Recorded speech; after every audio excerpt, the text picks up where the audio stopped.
Welcome everybody to my new spot on the Late Show. I know it's a change of day and I know it's a change of time, but the venue is the same, www.energytherapies.intuitalks.com. And if you pop along over to Intuit Talks at any time, you'll see the lineup of shows available to you. I've got 2 shows running every week. We have got a psychic affair on Wednesday at 9:30 p.m. All my shows are only 1 hour, so don't be slouchy. And of course, now we've got 8 episodes in my new series, Voices from the Past, which is on tonight. Episode 1 is Dead Sea Scrolls. So we're looking at the Dead Sea Scrolls from a perspective today, which is very generalized, and then we'll be moving into it to more specifics. There's some amazing text in there, so we'll have a look at some of it. And of course, for the main part, what we're looking at here is the fact that they're so old. They're so amazing. And what they give us is they give us a challenge, I suppose. They give us a challenge to modern writings and belief spirituality, modern religion, if you like, that's not so modern. So we'll start a little bit about language, because I think it's important to understand the language as things go. And I've got a picture here for you of a Sumerian tablet. And so when you hear the words tablets, we've got this idea in our mind of something more like the Flintstones, you know, where they're boom, boom, boom, boom, boom. But they're very complex. And if you have a look at this tablet here, you're really seeing something that would take ages and a lot of skills. Now, you can see it's sectioned off into squares. Now, this is what they call the Kish tablet, and it is a letter, in actual fact, is what you're looking at, sent by the high priest Luwena to the king of Lagash, informing him of his son's death in combat. Now, this is dated 2400 BC, and it was found in ancient Gersu or Talo. So you've got this is what a tablet actually looked like when you hear those words tablet. When you think about it, you can now actually envisage that a tablet's really a chunk of rock. It's sectioned. You can see the sections through here, right? It's actually got sections cut into it, which may be perhaps paragraphs. I suppose it would be paragraphs. Really, really interesting. And languages, as we talk about, a lot of the language we're looking at was ancient documents with amazing stuff as Sanskrit, which has a direct lineage, along with Latin, to the Sumerian language. This is a language that was spoken in southern Mesopotamia mainly, which is now modern Iraq, during the 3rd millennium BC, which is a bloody long time ago. It is a lot of cultural sort of understanding and mixed with the Akkadians. And so later on you hear a lot about the Akkadians and the Akkadians text. And basically these are 2 nations that sort of become, yes, it does look like a jigsaw puzzle, Kathy. These are two, not so much nations as we think of nations today as separate countries, but 2 groups of people that integrated so efficiently that they became, the Sumerian part of it became sort of lost within and integrated with the Akkadians. And of course, what they had that we don't seem to have so much of today is sort of a widespread bilingualism. Is that a word? And what they did was they shared a lot of words and it became integrated. And if you think about English is probably the ultimate compilation of language, which is quite a fascination. You know, there's bits of Latin, bits of Hebrew, bits of French, German, there's old Roman. I mean, there's all sorts of stuff thrown in there. So it's probably along the same lines of how language evolved, which I think is pretty phenomenal. And if we understand how language evolved in certain areas, what we learn from that is how to interpret these documents when they are found. Yeah, we can move on from that, really. I don't need to say anything more about that, because as Akkadian gradually replaced Sumerian as a spoken language by about 2000 BC, they still continue to use Sumerian language for religious texts. You know, they were sacred texts, so they still kept a separation. So it's a bit like, I suppose, the church today, which keeps Latin for its religious text, or the Hebrew of Judaism versus modern language. Here we go, Roger. Not to mention all the new words that we invent daily. And that's true, you know, like the French have an actual council of French to maintain their the integrity of their language, so it doesn't become too bastardized, I suppose. And I've got a thing about bastardizing things. It's like like I say, often they get dumbed down, they get watered down, they get changed and milked, they turn homogenized, I suppose, so that you lose the depth and the energy that goes with them, which is a little bit of a shame. In fact, it's a big shame, because by understanding origins and by understanding ancestry and the energy that goes with it, you can effect change in a really profound way. And so it's not about harping to the past and staying in the past. It is about evolving the past, but you can't evolve without an origin. And as you lose touch with that origin, you also lose touch with the strength, the conviction of language. And language, as scientists found a wee while ago, just a couple of years now, I think 2013, 2014, scientists proved that your cells, yes, your cells understand language. Each individual cell, I'm pinching my hand here to put emphasis on this point, understand language.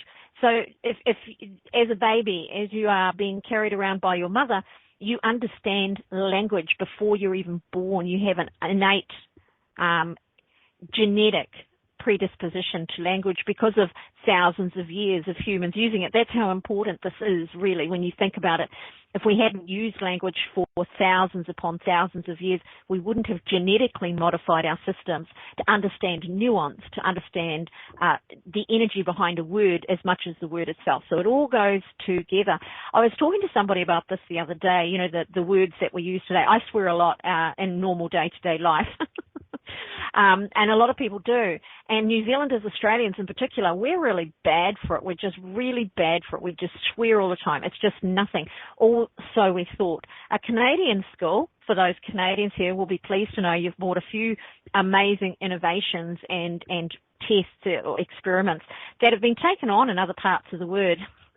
That have been he's swearing, he doesn't swear, in other parts of the world. And New Zealand, for whatever reason, has a sistership with parts of Canada, and so we get to play with these things first. And one of the more interesting things done a couple of years ago was a New Zealand high school, which is our ages of 14 to 17. We have a high school. We don't separate college and high school. We go from an intermediate, which is at 13. We start high school at 13. We finish that at 17, 16 to 17 now, I think. And then you go to university after that. So there's nothing else there. So with the language in schools being what it is, and being pretty much accepted for the most part, you're not going to be disciplined unless you swear aggressively at a teacher or a parent or an adult, and even in some schools, not even that. What a group decided to do was to try this Canadian experiment, and they sold for a few dollars each to raise funds, little friendship bracelet type things. And those that bought it were affirming that they would not swear for a 30-day period. And so they sold quite a few. They sold more than they thought they would, but they did find out that after 3 months of selling these bracelets, there were less conflicts in the school. There was less aggression. There was less theft, right? And the actual fights, as in physical fights, dropped by over 80%. So while we think of this negative language, if you like, you know, the F's and the C's and all of that goes in between or below, that we think of that as a harmless language, but there is an energy of origin regardless of how we use it. And a person is more likely to rack up when they're sworn at than they are if they are told off without a swear word being involved, or if there's an argument without swearing, there's less likely to be an elevated anger, if you like. So it's quite an interesting thing.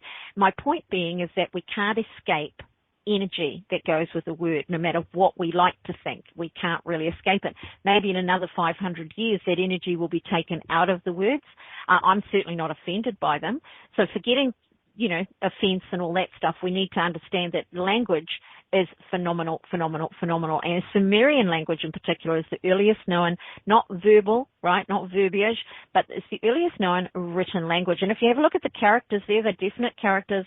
And so you can see how Arabic, if you like, and the Sanskrit, Indian, Thai languages evolved from this, and you can see even perhaps shades of the Asian languages, the Chinese, the Japanese, etc.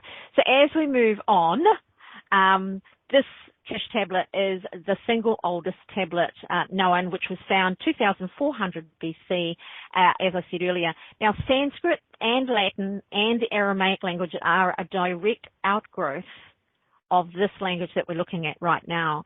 There's the question, isn't it? Is there any? when you've got to type it out like that, when you've got to carve it into, would you waste your words? When I was in Thailand, I discovered for the first time that that they didn't use paragraphs, they didn't use pronunciation type. They didn't use grammar. They just wrote in a straight line like this, start of the page to finish of the page, etc., all the way down. And then it's up to the reader to discern the meaning. They do that very well. So they've got a greater ability to take on nuance, because the writer isn't telling you how to interpret, which will come into play here, profanity, which will come into play as we look at the Dead Sea Scrolls, and the amazing fact that a lot of them were written in this way, not all of them. So at a single period of time, over a couple of hundred years that they were written, it's an interesting thing to see that they were written by different people, they were involved in different ways, and they were written on different materials, and they were written in something like 4 different languages, and the scholars of the time were as much worldly as the scholars of today in that respect, that they had this understanding. Even the Mesopotamia, at that time, there was a standard Latin, Greek and Hebrew being used, so it was very rare that there would be a single language, which meant most people were probably bilingual, or most people would be bilingual. So over the period of 1947 to 1956, in 11 caves, right, around 981 different texts were discovered, made of papyrus, parchment, and bronze, copper actually it is, and estimated to be created around 400 BC, 408 BC to 318 years CEA. So that's a period of 700 years. Okay, that's my math, and I'm sticking with it, right or wrong. Now, this picture here is actually one of the caves, the original cave that was found, and I always find it amazing that from this angle it looks like a keyhole, right? It's like, oh, isn't that a coincidence? You can see the bit at the top. So he was shepherding one of these dudes. The 2 went in. I can't tell you which one was first, but these are the 2 guys who discovered it. And he was literally just throwing pebbles into a hole in the ground, and then instead of hearing the pebble hit the bottom, he heard the breaking of pottery. And so him and his cousin bro, went on in and found what we now know as the Dead Sea Scrolls. Now, they found them in jars. Originally, they would have been packed in like this. These aren't the original jars. The jars were found broken mostly, and the documents were in pieces and are in pieces. So although some pieces were fairly complete, they were in their shape, but they were deteriorating. So I'm really glad they did find them when they did, which was in 1947. But of course, we go a little bit further now. So it was a Bedouin shepherd who found them, but now we've got to bring them out to the world. So it was an interesting thing that, you know, when they had to do this, things didn't go well. So these guys first that they found them knew they had something really old, and so they ran off and tried to sell some. Now, for all the criticism you can, it still goes on today. It's a really big deal today, the selling of old artifacts and illegal trade in artifacts, and they're trying to get a lid on it, because we're a country should own its own history. Also, as soon as it gets into the hands of private collectors, the world never gets to see it. They hide it. Whatever they're doing it for. Why? I don't know. Why would you do that? A lot of money can be spent, and there's a German collector right at the moment who's come under a lot of fire for holding on to some of these documents that he bought and denying where he bought them from, and a whole pile of stuff. But the main scandal around these was really for the 20th century. And I can remember when in the 90s, these things hit the scene, and the spiritual world in New Zealand anyway was like, whoa, this has got huge impact. This is amazing. But in actual fact, for the spiritual world, it had less impact than one might think, but a lot of interest. Let's put it that way. Most of what's in there, we kind of know. What it's done is it's showing us a few things. But back to the scandal, because we've got to have scandals. The academic scandal of the 20th century, it was called, because of the long delay in publication. In other words, once they got it, they hung on to it. And, of course, the longer they held on to it, the longer they kept it hidden, the more in general, scholars around the world, spiritualists, religious groups and leaders started claiming that they must contain controversial matter. They must contain things that would upstage or usurp the believers in the Bible, and we're going back before the Bible, we're going back to the Torah. The origin of our Bible, whether we want to admit it or not, is the Torah, especially the Old Testament. And so you're looking at this big, huge mystery now. It becomes like, why are they not publishing it? Why are they not letting scholars look at it? These world artifacts like this need everybody possible looking at them so they can be interpreted, and it can be like a double-blind experiment. You know, the guys that are interpreting it are not the only ones of importance. They're not the only ones of interest. The guys watching the guys are of interest, because for the rest of the world, that gives us our checks and balances, right? If you've got one group, either Catholics or the Jews, or if you've got one group like the German billionaire who's got his own scholars in his pocket that he pays for, you can easily start following a track of convenience, right? Roger says even the Smithsonian ferrets artifacts away in their vault simply because no one wants to rewrite the history books. I'm sure it is that way to a certain extent. The question is it because nobody wants to rewrite the book, or is it because they're scared of being shown up, or for things to be, yes, exactly as Kathy says, because we may find out the truth. So this became the big argument that made it more famous and more spiritually significant, and for paranormal, this whole burgeoning world of knowledge questing decided, for good or for bad, that there must be something well hidden. So I don't think they did themselves any favors unless they were genuinely trying to hide things. And of course, it leaves them open to criticism that they may still be hiding things, if you like, because nobody can actually prove how many they've got. They can only know how many they say they've got to start with. So that's sort of what's behind it. The manuscripts themselves shed unprecedented, see that facially unprecedented light on things like the Torah, Judaism around that era before Christ was born, a long time before Christ was born, and of course before Christianity was even thought of, which was mentioned before Christ's birth, Christianity. And some of the contents conflict with the accounts contained in the New Testament. Only 20% of the texts were published upon discovery, and the other 80% remained locked away in a secret vault, are you ready, at the Rockefeller Museum in Jerusalem for about 35 years, causing fury among archaeologists. Now, these are just the initial findings, not all of the 981 texts that were found, okay? So this is just that very first cave, the very first ones that came out that were sold, end up in the Rockefeller Museum in Jerusalem, and then nobody looks at them again. And archaeologists, scholars, religious leaders are all very, very peeved. The writings are by and large original, or as near as anyone could ever hope to be, the origin of the Torah. The fragments of every book of the Hebrew Bible, except the book of Esther, were found in the Qumran caves, the most famous of the Dead Sea Scrolls sites. And remarkably, some of these ancient copies are identical to the traditional text of the Hebrew Bible that is used today. Other copies preserve differences in the text, which was in the process of standardization. In other words, you know, that comes from the museum, by the way, and they're talking about, I think it was the book of Abraham, there was 19 copies, and the book of Daniel, 15 copies of the same book, and they have slightly different texts. And they're saying that they're looking at standardizing it, and I'm thinking that every writer, when you're looking at handwriting massive texts like this, is going to perhaps, you know, shorten a word here or there, make a mistake, miss a paragraph. Perhaps, I'm not saying for sure, but clearly they're not all writing individual copies. They must be, at the very least, they must be copying them, right, from the original. So one of these is the original that they were copying from.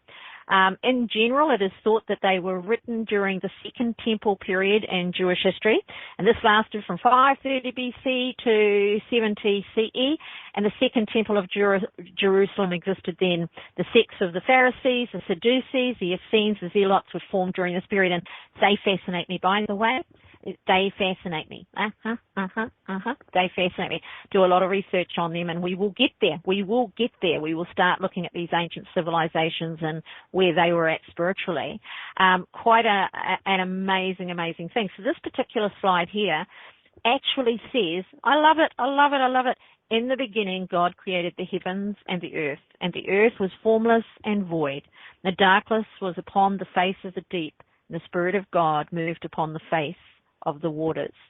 So with that interpretation, we know that not just with this one, we've got a few more to show you, that the original Bible, the Torah, regardless of interpretation into English that may offer variance, was actually a true and is actually a fairly true copy of the text that they found, minus a few bits, and these are the bits that are juicy, really. As you move on, we can have a look at this one here.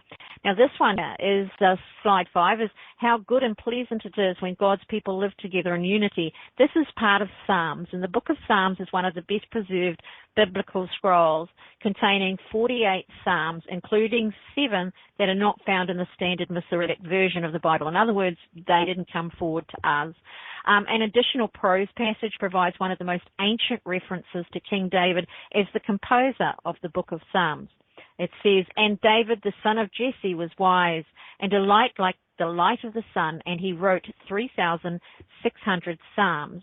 That is Psalm 133 shown here, and it praises peace and togetherness. In fact, that's reiterated throughout all interpretations of the scrolls that have been interpreted, published, that there is this constant and ongoing push towards peace. Now, this is important when we've had so much religious violence, throughout the last few thousand years. Whether we're looking at the Crusades, which we've talked about before, or whether you're looking at the birth of the birth and the shift and movement of Islam and the changes through Buddhism, when you start looking at how these things have broken down and broken away, as soon as you look at very ancient texts that nobody can deny, the basis of all religion pretty much, then you can't deny the fact that peace, not religious fervor, were advocated at all times. So a pretty powerful statement, which keeping that hidden actually probably doesn't benefit anybody, because we seem to be so blasé about the breaking of any commandment, aren't we? If a guy goes out and kills another guy, or a chick goes out and kills her husband, whichever way you want to go there, we're horrified. We hate it. But then if you send a guy out to go and kill somebody and call it war, then we say, oh, yeah, well, actually there are reasons to do that.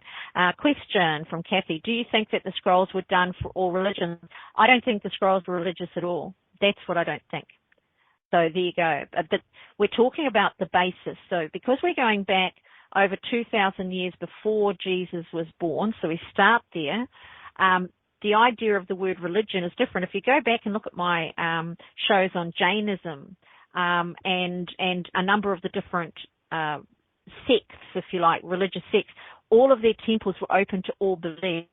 If you go back to the ancient Greeks, they had multiple gods and goddesses, and each temple was for a god or a goddess, but you could pray at all of them. You could go to whichever one you needed or you felt like. If you look at Buddhism, Buddhism doesn't herald the Buddha as Christianity does Christ. What the Buddha is a part of the whole. The Buddha was the person who gave them the message of love and peace and how to live life fully and correctly. But they actually have a Buddha for every day of the week, So there's this very generalized and open. If you go to a temple in Asia, a Buddhist temple, they don't care what religion you are. And that was the ancients were like that. They really seem to have been like everything I've read, everything I've looked at before Christianity came along. We're not blaming Christianity for all of it, but before competitive religion came along, the peaceful religions were the ones that essentially ended up getting smashed out, weren't they? Where there was peace, there became war. You look at, as I said, the Jainists have their temples, and say to this day, in Islamic and Muslim countries, their temples are open to all worshippers. It doesn't matter who you are. It doesn't matter what your faith is. The temple is the place you do the worship. It doesn't represent religion. And I think we're talking about that with the Dead Sea Scrolls. They represent a belief in life. And as we go through, you're going to be really interested to see a few very interesting terms that we take to mean one thing, but originally meant something else. Now, these are the originals. By the way, the slides here are actually the ones that I'm giving you the interpretation for. And these come from specifically the Dead Sea Scrolls Foundation, and there's a few sites that are official. Do look for those because everybody else sort of ad-libs. But it's an interesting thing that we've got them saying that David wrote 3,600 psalms. And, of course, we've got 36 days to a year and 360 degrees as a circle and so forth and so forth. Very interesting, anyway, from a numerical point of view. Now, this slide 6 is a copy of the book of Leviticus, and it's actually called Paleo-Leviticus. And it's written in ancient Hebrew script used in the first temple times. Now, this is important because if you understand what the temple times are, we've got the first temple times, the Temple of Solomon, before Nebuchadnezzar destroyed that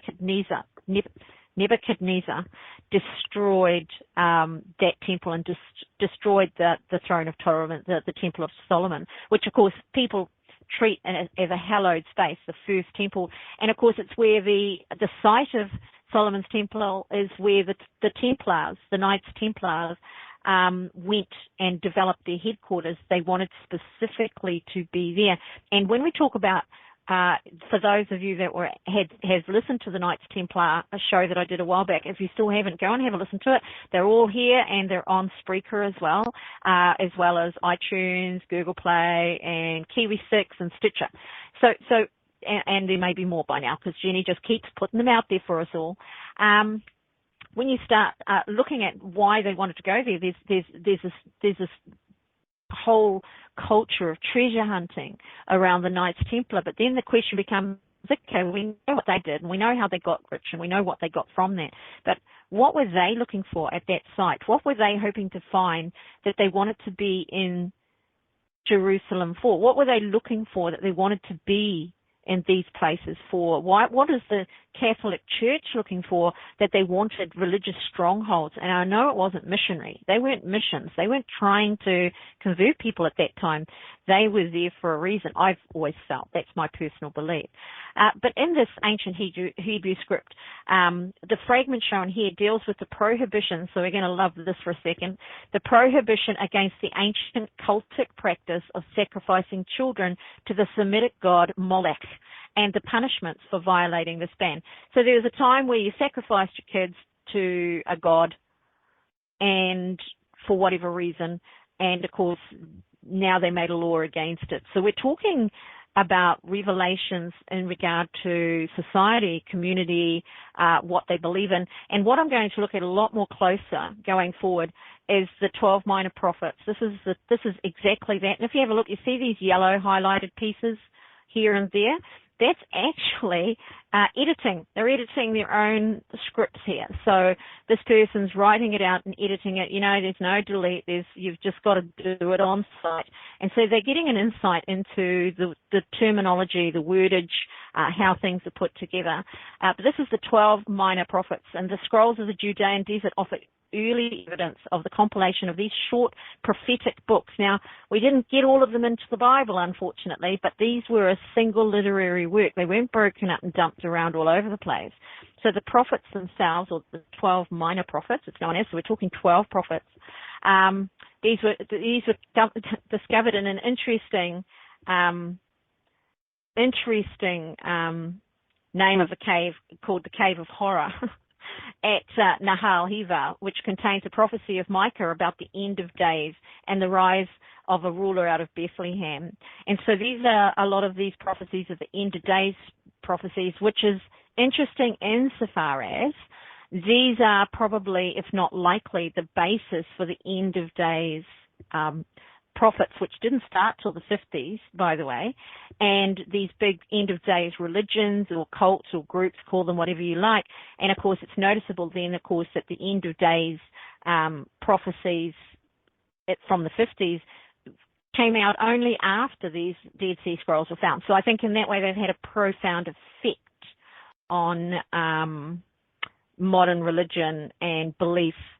The prophecies by Ezekiel, Jeremiah, and Daniel. I did that show on A Psychic Affair, the prophecies of Ezekiel.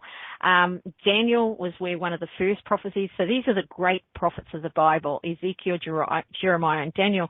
But there are prophecies in the Dead Sea Scrolls that were not found in the Bible, and we're going to go more into those at another show. They're written in scrolls, and as they were now what we know excluded texts in the Bible creation of Constantine, it isn't too surprising. They may have not been around to be included, or they may have been deliberately excluded. This is so far before the choice of text to go into what was considered to be a common Bible that, the agenda could not have been equal. So the texts probably, though, were known, since we have an ongoing and systematic following, almost word for word, of the rest of the Torah. The question becomes then, right, Esther was clearly separately added or hanging around somewhere else. Hiya, Darlene. Or they were deliberately left out because they didn't like these particular prophecies, whichever way you want to go. And that brings us to the crux of the controversy is, okay, let's have a look at these prophecies so we can decide for ourselves. Loons wave, do they, darling? So it's a huge, big deal. There was lobbying back then. It was, if you could imagine a government body coming together to create legislation, and into the broom pile all the people with what they want. We want this and this and this and this. And then the people that are trying to stop them, and then the people that have already got what they want and they don't want anything to change because it's working for them nicely. So you can imagine that in Constantine's day, 300 years or 300 odd so years after the birth of Christ, where we've got all these religious leaders from all of the worlds that are run and owned and ruled by the Romans, which is 300 AD, CE, 367 CE, something like that. And so we've got him doing this, and we've got all of these people putting this all together, not for a frivolous reason. Constantine got fed up with different religious groups killing each other. And that's what I mean about the 10 Commandments of convenience. So the 10 Commandments are actually in these original scripts as well, the 10 Commandments. So basically everything out of the Torah, the Old Testament, all here in the Dead Sea Scrolls. Anybody wishing to gain religious dominance would make sure that the text that saved their belief, their system, would find its way into this Bible. So you had little groups then, like the UN, forming little mini coalitions to make sure that they got what they wanted out of it or into their own space. So it's quite fascinating. Most of the scrolls that come from the Qumran caves are religious writings, but they aren't all. And they are mostly from the Second Temple period, and the Second Temple period is, I've got it written here somewhere, I don't know where I put it, lost it. The Second Temple period is the period of, I would have thought I'd have put it right there, silly me. The Second Temple period is the period of a Yahad anyway. I can't remember the dates. Oh, here we go. 132 to 135. No, that's not right. So anyway, back to the story. They reflect the life and philosophy of a distinctive group that called itself the Yahad. Anyway, they seem to be the dominant force of the time. And the Yahad simply means community. That's all it means. It doesn't mean anything else. And so it's an exposure of their desire, if you like, their need, their willingness to put community first. These are the scrolls of the Yahad, the community. Just a fascinating thing. There's also the prophecies. All of the prophecies and the community scrolls are in and around the same thing. So it's almost, this is a collective ideal. It's a way that things will work as a collective. When I think back to Ezekiel, and it fascinated me to discover that he wandered around like a nutter. He'd grow his beard, he'd live outside, he'd draw on clay to show people that the end of the world was coming. He would smash them, like smashing the guitar on stage. He would do a lot of things to get the attention of the people because he had this message from God. That's how he saw his prophecies, as a message from God. They were prophecies regardless of where they came from. So fascinating stuff to be able to read them in total, or to read some that aren't actually in the Bible, that haven't been altered a little bit to suit the modern palate, which modern going back to, of course, Constantine's time. Just a fascinating thing. The other sites, the major finds were administrative, personal documents. There's a lot of information that dated from the Judean revolt against Rome in 132 to 135 CE as well. So it's a lot of history as well as spiritual, including sectarian scrolls, which are the non-religious scrolls. And if you have a look here, this is an ancient mikveh. It's called a mikveh. I try to say it correctly, mikveh. These Qumran tomes emphasize spiritual purity and ritual purification through immersion in a ritual bath. And when you look at the whirling dervishes, the cleanliness, when you even look at Muslims, the hand washing, constant cleaning is definitely something that's come forward by thousands and thousands of years. I don't believe that it started as a religious ideal. I really don't. I don't even think if it was written in non-spiritual or biblical text that it was intended to be religious. It's clear to me that if you keep yourself clean, they were learning about hygiene, keep yourself clean and less people die, right? It's pretty straightforward. And then somewhere in the medieval times, that all got lost and everybody just got filthy for a while. In Europe, it was a disgusting place. England, disgusting place. So when you start thinking about that, then what the origins of cleanliness were, I don't doubt for one second, had everything to do with the basic word hygiene, which comes from a very long time ago than it did from religious. But this is interpretive spin, isn't it? There's always got to be, these texts are referred to as biblical, except that they predate a Bible, and therefore they're not technically biblical. What they're telling us is that when they look at these texts, they can see areas that have become the Torah. There are a lot that are not. So it's not specific. As we move on, they've got the last words. They've got the dying words. Are we ready? Of Judah, of Joseph, of Levi, of Naphtali, and Amram, the father of Moses. They're all written down in these scrolls. They're dying words. That means the people that sat with them as they died recorded their words. Now, they weren't famous people. Back then, they were not what you would consider famous people. The father of Moses, Amram, who even knew his name, right? So we've got a whole lot of interesting stuff going on there. This is one of the more curious scrolls. This picture here, there's a couple of slides I've created. They're the copper scrolls, and they were discovered in Cave 3. This scroll, look at it there, say that correctly. This scroll, that's what it actually looks like in color. It records a list of 64 underground hiding places throughout the land of Israel. The deposits are to contain certain amounts of gold, silver, aromatics, and manuscripts. These are believed to be treasures from the temples of Jerusalem that were hidden away for safekeeping. Now, the belief in that is that, of course, with the Judean revolt, I don't know if you know anything about it, but it was a disaster. It went horribly wrong, and they got squashed by the Romans. Kaboom, kaboom, bam. The Romans were master fighters. It was sort of like taking out an American modern Navy SEALs group and sending them into the suburbs and saying, okay, you guys defend yourself with what you've got in your house. It doesn't matter if it's a gun. It's nothing compared to what they've got at their disposal. So this is what the Romans were like. They were the master conquerors of their day. Them and the Spaniards, kaboom, kaboom, they were just dealing to everybody that got in their way or had something that they wanted.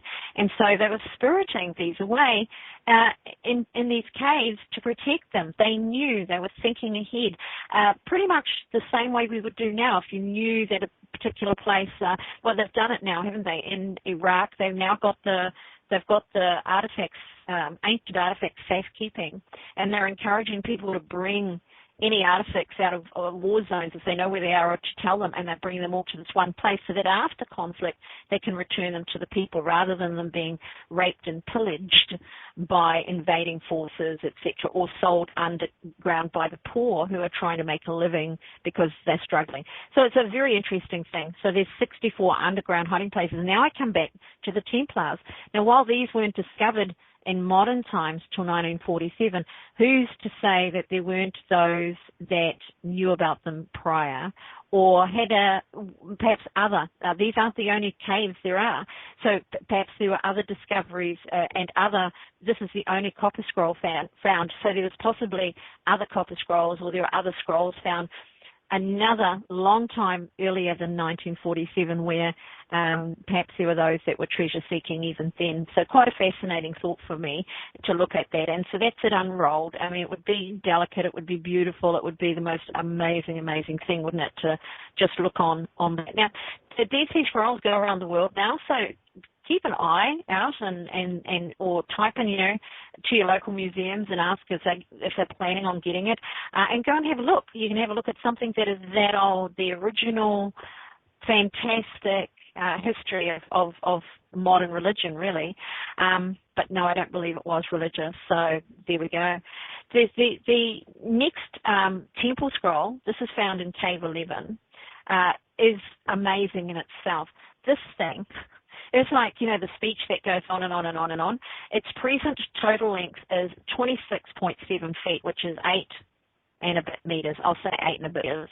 It's actually 8.148 meters. And the overall length of the scroll, they estimate, must have been over 28 feet. So it's only lost a little bit, which is 8.75.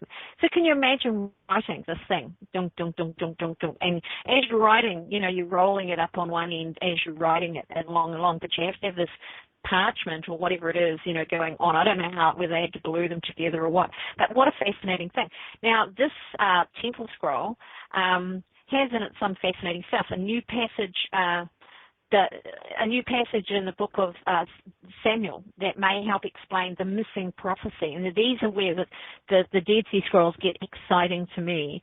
They referred to in the Nativity story, right? The Jesus in the cradle story is the Nativity story that appears in the Gospel of Matthew. Now, if you haven't read Matthew, you don't have to run along and read Matthew, but he cites 5 ancient prophecies. So you could put in, if you wanted to get to know them better, Book of Matthew, 5 ancient prophecies. He cites it. So he mentions 5, okay, that he says were fulfilled by the birth of Jesus. So that's the actual statement, 5 ancient prophecies that are fulfilled by the birth of Jesus. 4 of those appear in the traditional Hebrew Bible. The 5th prophecy, that the Messiah will be called a Nazarene, was not in the Bible, but it is in this piece of paper that you're looking at here, this parchment that you're looking at here, is a phenomenal thought, isn't it? So now we're going, okay, so we've got bits that didn't make the cut. When we talk about them chopping out text, they didn't chop out a whole 28-foot text. They chopped out the bits that didn't suit them. Now, back then, politically, calling him Nazarene or knowing he was Nazarene was probably apolitical. It would be like saying, that the next president of America was going to be a Fijian named blah, blah, Everybody would be horrified. What? And so we're talking about that kind of political environment when they're deciding who goes into what. So it's a fascinating thing. Now, what we're talking about here is Matthew is talking about the prophecies. Therefore, Matthew is talking about something he has read. Dr. Ulrich, a specialist, a Dead Sea Scrolls specialist, says it is clear that Matthew was reading an edition of the biblical prophets that we don't have. The location of that prophecy remains a mystery, but Ulrich says a passage in the Qumran version 1 Samuel contains language that is startlingly close. In other words, all of these people were reading in the Bible, or a certain percentage of them were reading from this. This is the original textbook, the original school book that they're all quoting left, right, and center. They are not the original writers, and so that in itself tells you that they are having access to it from somewhere. It's just a fascinating, beautiful, and amazing thing to me that you've got something we're reading today, regardless of whether you're into the Bible or not. It's an interesting story at the very least. It's got some amazing history. It's got a lot of, I love the prophecies. I love Revelations. They're great stuff. And I'm not religious, but the Bible itself is an ancient description for us. It's something that's brought forward from a very long time ago. And that deserves to be counted, I feel, anyway. There are certain areas, I do get fed up with people just quoting off their favorite bits of the Bible or any bit that they find that suits them, even if it's been changed and altered and all the rest, while ignoring the truth of the rest. And the truth is that the whole thing has merit and interest for us. If you read it properly without the slant, then what you're going to look at is you're going to look at something that's just as fascinating as what we're looking at here. And since the Torah, not so much the Western Bible, but the Torah is almost verbatim, and I say almost verbatim, in the books that they have found, it says that actually it's a pretty true representation of the original writings. So I think that's pretty awesome in itself, if nothing else. There are a few new things in the old version. There's a new version of the book of Joshua that portrays the invading Israelites building an altar to the Lord immediately after crossing the Jordan River at Gilgal. And in the traditional Bible, the Israelites erect the altar far to the north of Mount Ebal and then inexplicably abandon it. Look, we built that, let's go, and return to the south. Now, for many thousands of years, people have been trying to interpret, why would they do that? Then we look at the original and we go, oh, they didn't. They never did do that. It just didn't make sense when you read it now, and then, of course, now we've got why, because they didn't do that. So somebody misinterpreted at some point or put what they wanted in there. Maybe they wanted their particular piece of the country on the map, so to speak. Scroll scholars now think the traditional passage may have been edited, and I'm like, really? You think? So, but the question becomes, which parts are edited and why? And that is the fascinating part right then. The Qumran version says Ehrlich, the same species. It makes much more sense, right? And is corroborated by Jewish historian Josephus. And Josephus is an interesting read as well, a provocative rewrite of the story of Abraham's near sacrifice of his son Isaac in the traditional Bible. That's the Bible we all read, okay? In that Bible tale, the God commands, and I mean, let's face it, if we're talking about this huge God creature, why the hell would he tell a man to murder his son? You know, why would he sacrifice your son? Now we come back to this. We think, okay, that's in the Bible. Go and sacrifice your son to me, and then we come back to here. We have proof that it was outlawed, it was banned to sacrifice children, okay? And so we're going, okay, all right, we've got these two things here. We're suddenly seeing that there's actually a legal proclamation saying it's illegal for you to sacrifice your children and you will be punished if you do so. So here we have in the more modern Bible a version of Abraham God telling Abraham to sacrifice his son. So it becomes a very interesting question that leaves something really huge. But in the original text, it takes on a slightly different look because now God hasn't actually done what people think. Instead of the angels staying Abraham's knife and pointing him to the ram, over there, go kill the sheep, trapped in a thicket, as a substitute sacrifice for God.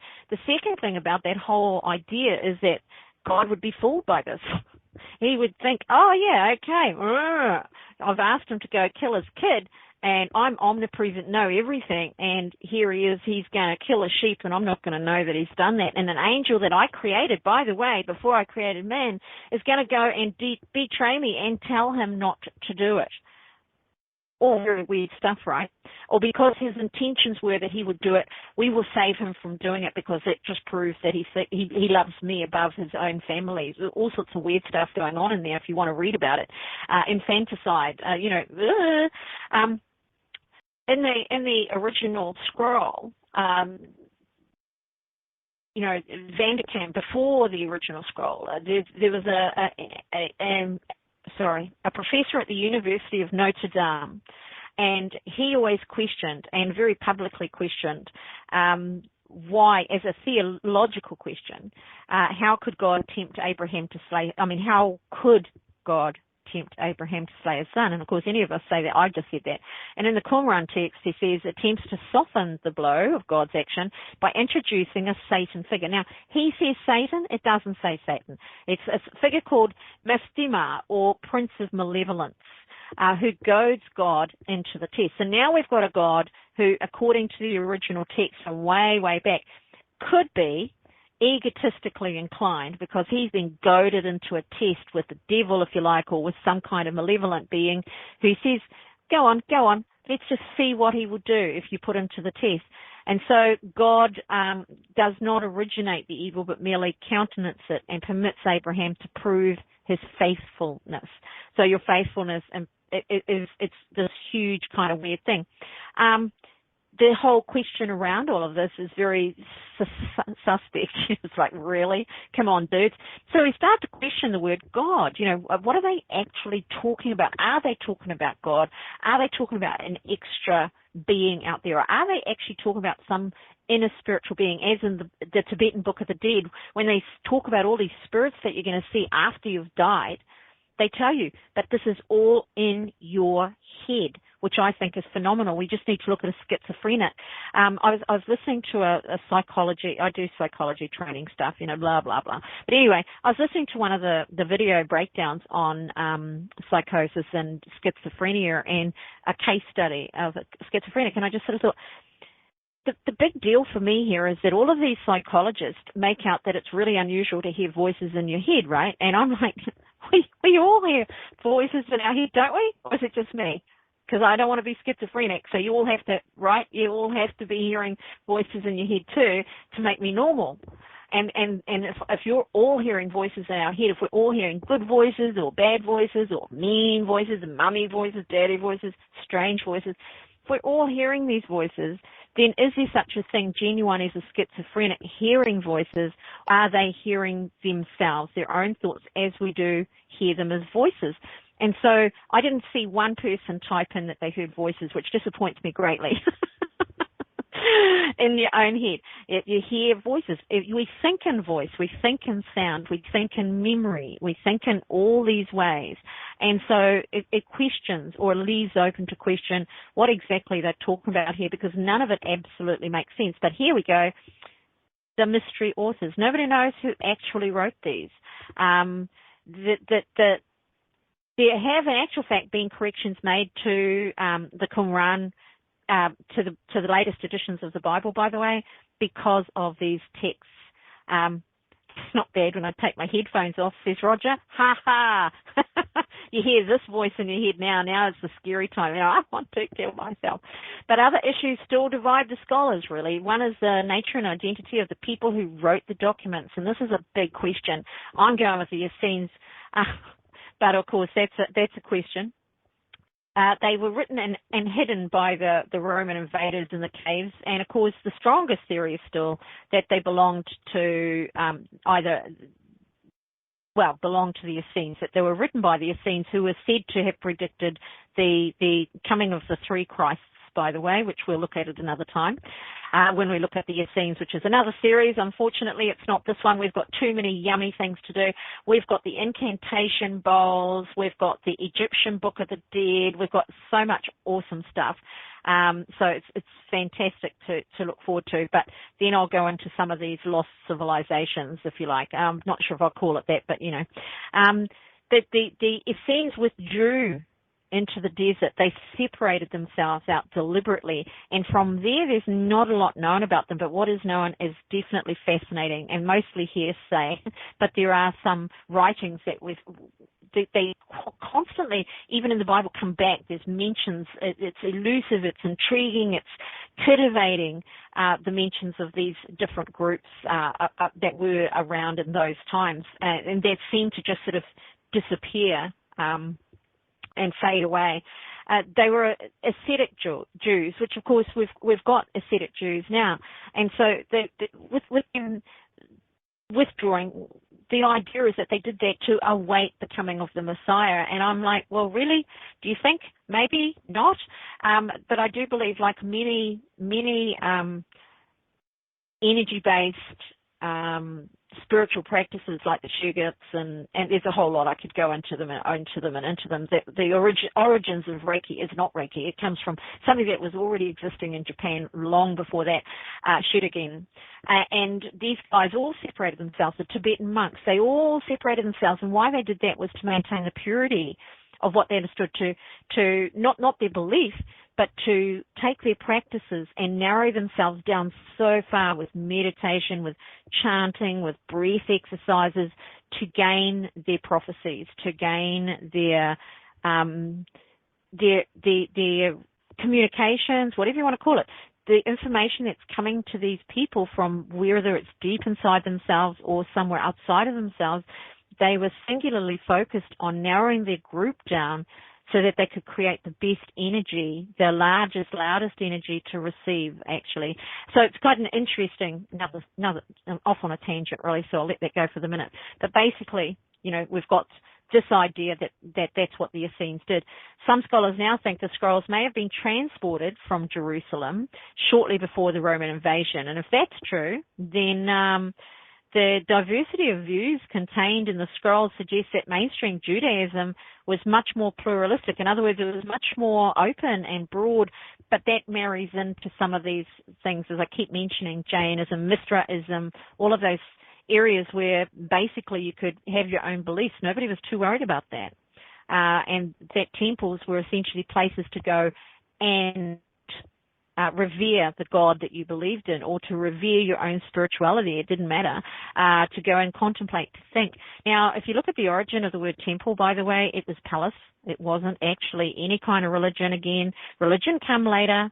Before that, you had pretty much what we're trying to achieve in a lot of ways now is the more pure form of spirituality, where what you undertook to get your spirituality, to live your spirituality, to feel your spirituality was pretty much up to you. Just don't do any harm. Okay, Jainism, don't do harm. It's a big deal. That was the hand with the symbol on it, remember? But if it was that huge and that broad and that wise, then what we know is that there were no Christian writings in the Dead Sea Scrolls, and so it also means that because the Bible that is seen of as Christianity reflects so much of what was in the Torah originally anyway, that essentially that it's this what do you call it, hot pot, if you like, of belief that actually left way open to give a rise to something like Christianity, because we had prophecies. If you want to look at a prediction of the Messiah, there is a question as to whether that's actually Buddha or Christ. If there were three, it's both of them. There's a lot of questions around exactly what is meant by that. We have, in retrospect, or somebody in retrospect, placed that label on that person, like the Dalai Lama, and I love him for saying that. When I saw him in an interview so many years ago now, and they asked him about his reincarnation, and he said quite clearly, he says, I have no recollection of it, but from my earliest recollection, I have been told and taught that I am the Dalai Lama and that I am the reincarnation of this man, and so I live that. It's a powerful, huge, amazing thing to look at. Early Christianity was not a hybrid of Judaism and Hellenism even. It was rooted in the native soil. It was rooted in Palestine. It was rooted in these times with all of these writings that are taken and used today in every church in the world in some form, shape or other, except Buddhists. Okay, Muslims, the Islams use the same text to a certain extent. The only one that's really different is the Buddhist text that they use. But even then, there are similarities that don't pertain to the gods, because of course we have Buddha and we have all of these other things going on. Quite noticeable that there's really not much between any of it except Buddhism is quite different. You'd think that, after half a century, it's more than that now, more than half a century of study, that they may prove that the most important finding of Emmanuel Tov and his colleagues who have been exploring as well, there's been so many teams exploring it, was the scrolls of Qumran are a powerful reminder that the shared heritage of both faiths. And I think, the more you get two or three faiths fighting each other, the more likely it is that they're rooted in the same basis, and their competition is about not wanting to share the space more than anything else. So there we go. I hope you've enjoyed tonight's show. It's a little bit rambling because I wanted to sort of generalize and show that this is a powerful piece. And next week on Voices from the Past, I'm going to be looking specifically at the Book of Giants, which is the most phenomenal, did I say that loud enough? Phenomenal book you could ever come across, or group of writings you could come across. And even with what we understand in the Bible, which has, as I said, if you've got a later version of the Bible, these parts will be in it, or parts of it will be in it. It's fair to say that the Enochian writings, the Enochian tablets or writings, was well known to the ancients, really well known, and it's obscure to modern Bible readers today. It gives him an age. This is Enoch of 365 years, and we've all heard these stories of these guys that live forever. So we're going to be talking a lot about the book of giants, these super-sized, super-aged humans. In the book of Genesis, all they say about him is that he walked with God, and afterwards he was not, because God had taken him, which is Genesis 5:24. And this exalted way of life and mysterious demise made Enoch a figure of considerable fascination for me. And a cycle of legends grew up around him. And yet in the Dead Sea Scrolls, there is a lot more information about the Book of Giants. So we'll be looking at that. Now, on a psychic affair on Wednesday, 9:30 p.m. EST, I'm doing a show on quantum time, changing the future to alter the past. Ka-ching! Isn't that interesting now? Thank you very much for coming, everybody, and we'll catch you on the roundabout. Remember this week, please don't be a part of your own problem. Ciao for now.